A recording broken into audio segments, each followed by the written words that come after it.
All right, so this is actually kind of an interesting question. It says the British Department of Transportation studied to see if people avoided driving on Friday the 13th. They did a traffic count on Friday the 13th and then again on Friday the 13th at the same two locations. The data for each location of the two different dates.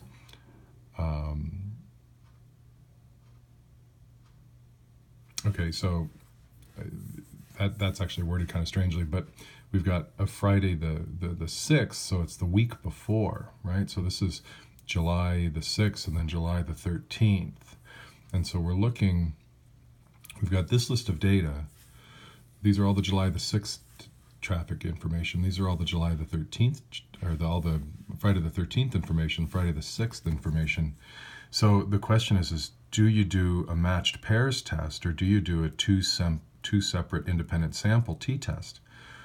Well, these data are linked to each other, right? Because this is 1 week prior to this one. So it's basically the equivalent of doing a pre-test and a post-test. So you get kind of interesting results. If you treat this as just an aggregate and you just go, well, what's the average on the week before the 13th, and then what's the average on the 13th itself, the differences become relatively insignificant. But if you look at the trend in the data, what I've done here, here's list one, that's the 6th, and this is the 13th. If we look at a scatter plot of the data, hopefully you can see that. All the red dots are the Friday the 13th, and all the blue dots are the 6th. Notice that all the data are very highly correlated with each other, and all of the Friday the 13th values are below the Friday the 6th values for their corresponding years.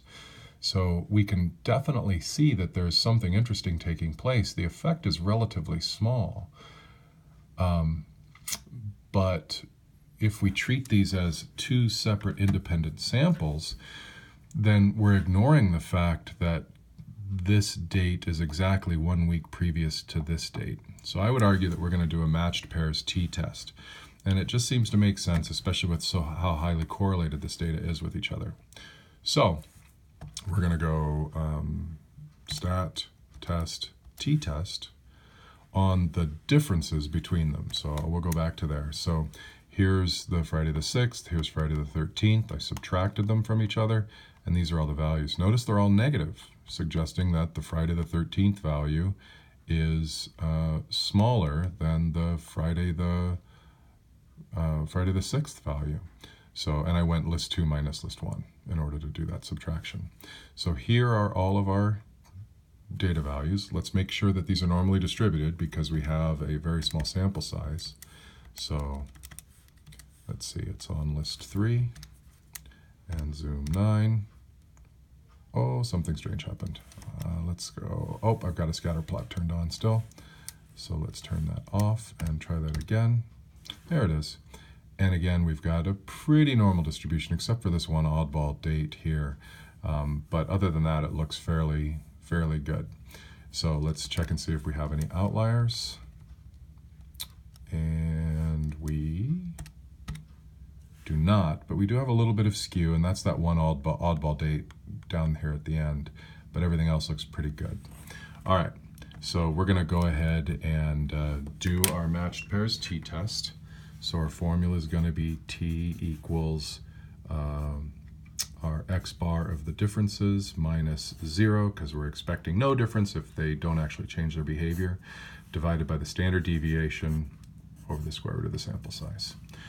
So if we go stat calc one of our stats on list 3, I've got 1835, so we've got x bar of the differences is negative 1835.8, and the standard deviation of the differences is 1176.01, and the sample size was small with only 10.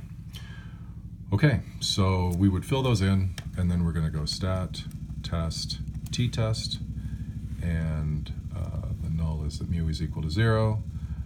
List 3 is where the data was. We're checking to see whether fewer people drive, so we want this to come out to be negative, and we can draw it out or calculate it. and we get massively different. So we have 4.9 standard deviations away from zero, and so our p-value is very tiny. So our t-score is equal to negative 4.9, and the probability that our t-score is as small as negative 4.9 is approximately 0.0004. So we have very strong evidence to reject the null and conclude that the people do in fact drive less often on Friday the 13th. Now, the effect size is relatively small, right? It's only 1,800 on average lower out of, these very large numbers of people that are driving. So, it's only 1.5% or so of the people. But still, it does appear to be statistically significantly different.